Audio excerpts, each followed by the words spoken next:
আমার নাম মোহাম্মদ মঞ্জুরুল হক। আচ্ছা, ভাইয়া কি করছেন? আমি একজন ব্যবসায়ী। আচ্ছা, তো আপনি হয়তো বা জানেন যে আমাদের সিগমেস্টো ল্যাপটপের 8 জিবি র্যাম এবং 1 টেরাবাইট এসএসডি এই ভেরিয়েন্টটাতে 20,000 টাকা ডিসকাউন্ট চলছে। তো আপনার এটা নিয়ে কি মতামত? অ্যাকচুয়ালি আমি অনলাইনে আপনাদের এই বিজ্ঞাপন দেখে আজকে এই ল্যাপটপটি দেখতে আসছি। যদি আমার ভালো লাগে আমি আজকে এটা পারচেস করব। আচ্ছা, তো এই সিগমেস্টো ল্যাপটপটির আপনার কোন ফিচার্সটা, কোন কি ফিচার্সটা আপনার ভালো লেগেছে? অ্যাকচুয়ালি আমি এটা এখন ব্যবহার করতেছি, সবচেয়ে বেশি ভালো লাগা যেটা, এটা এটার টেক্সচারটা, এটা ধরতে আমাকে খুব ভালো লাগতেছে আমার। আর এটার কিবোর্ড প্লাস মাউস প্যাড সব কিছুই অনেক স্মুথ, এবং এর যে বিভিন্ন রিকোয়ার্ড ফিচারগুলো আছে সেগুলো আমার আমার জন্য পারফেক্ট।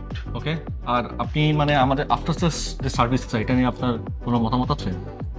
অ্যাকচুয়ালি এটা আমার জন্য খুবই, আমি অ্যাজ এ বিজনেসম্যান এটা আমার জন্য খুবই সুবিধাজনক, কারণ কিউবিটস আমাকে আফটার পারচেস 3 বছরের জন্য আমাকে এটা সার্ভিস ফ্রি দিচ্ছে, যেটা আমার জন্য খুবই লাভজনক এবং আমার জন্য খুবই খুবই trustable. Okay, thank you very much Manjur ভাই।